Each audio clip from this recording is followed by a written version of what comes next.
Hello, my name is Halik Kochanski. I'm talking about my book, Resistance, the Underground War in Europe, 1939 to 1945, which was published by Alan Lane in 2022. My aim with producing this book was to dispel some notions that people have of resistance. The principal one was that it was all armed resistance, a semi-romantic notion of SOE agents parachuting into occupied Europe and leading ill-armed partisans against the might of the German army. Well, some of that happened, but not till 1943. The other misconception is that countries liberated themselves by their internal resistance movements.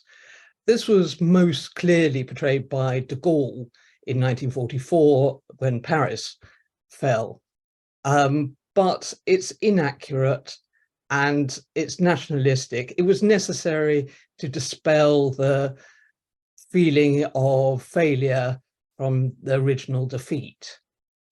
So I have taken the subject as a whole, the whole of Europe, the resistance against the Germans and where they were present too, the Italians. And I have adopted a chronological format.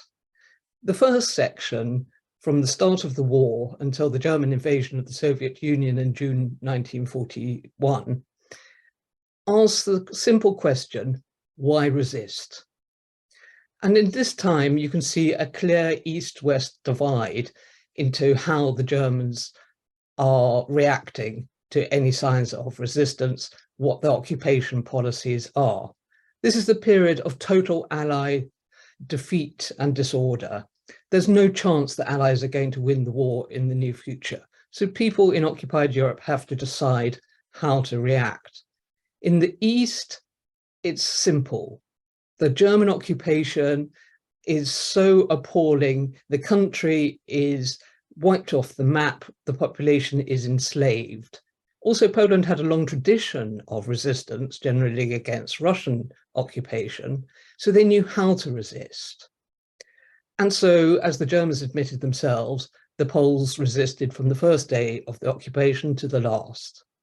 But in Western Europe, it was different. There they had collaborating regimes or administrations. The Germans were just seeking to exploit the natural resources and industries of the countries. It was perfectly possible to live a normal life, just with an extra layer of administration. And indeed, collaboration was encouraged. So why resist?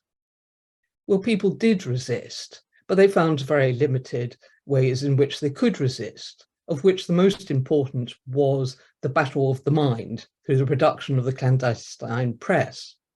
The other was to prove their usefulness to the Allies through the provision of intelligence and also by the protection of Allied personnel left behind after the debacle at Dunkirk in 1940 and later airmen. Now, the second section covers from the German invasion of the Soviet Union to the surrender of Italy in September 1943. At this time, the Germans are still largely on their ascendant, although the turn of the war is changing.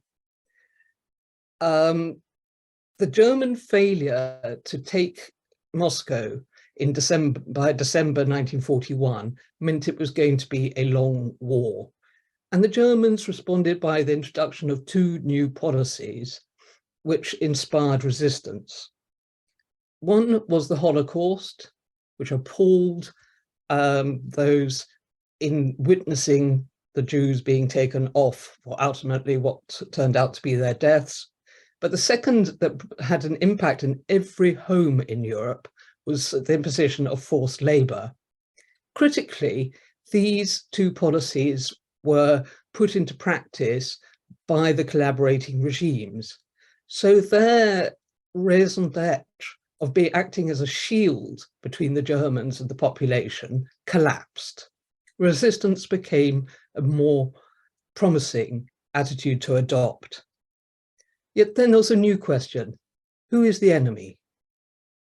There was the war against the collaborators, Not everyone saw the Germans as the greatest enemy, and so many more people began to collaborate, just as many more people began to resist. Then there was the war against Nazification in countries such as Norway, where Quisling tried to impose his own policies. There was a territorial and political fight in what is now Western Ukraine, but had been Eastern Poland, over which it should be, along with the Soviet partisans, the Polish partisans, the Jewish partisans, and the Ukrainian partisans all struggled against each other. Then there were the communists fighting for a new world order while the World War was continuing. This, in the Balkans in particular, led to a situation of actual civil war. During that period too, SOE, which had failed miserably in 1941, began to have some successes. Yet one should not exaggerate the success of resistance during the time, because in June 1943, the Germans mounted a very successful campaign of crushing resistance, which they did in many areas of France, took over the resistance in Holland, and managed to capture and later kill the head of the Polish Home Army. But the tribute that I like to pay to the resistors throughout the war is their resilience. Time and time again, they witnessed their friends and colleagues being arrested and taken off for certain torture and probable death, and yet new leaders would come to the fore, and networks will be rebuilt again and again. The final section takes the war from the surrender of Italy to the end of the war. The question here was how the resistance could work alongside the Allies. What did they want from each other, and how did they work together? Well, the resistance wanted self-liberation, and this led to disastrous decisions such as in Vercors in France, the launch of the Warsaw Uprising, the Paris Uprising, the Slovakian Uprising, and various other actions to take territory from the Germans. The Allies themselves misunderstood how the resistance could be used. They tried to issue orders that had no relevance to how an underground army operates. So we get to the end of the war and conclude that, again, the question was, who was the enemy? For the whole range of countries, from the Baltic states down to the Black Sea, who was the enemy? The incoming Soviets or the outgoing Germans? A terrible dilemma for the people there, where it became clear that the German occupation was being replaced by a Soviet occupation. And so the resistance looked upon the events of the last few years as a defeat. They now had to face over 40 years of a new occupation. But in the West, however, there was the restoration of liberal democracy, and ultimately the battle of the mind had been won. Whether or not the armed resistance was successful or not, the people understood what had been going on. And the final quote I normally end is, the refusal to accept the German victory allowed us to look at a Russian, British, or American soldier without blushing. This was a spiritual resistance. It was very, very important to them, far more than the military resistance for the future of Western Europe.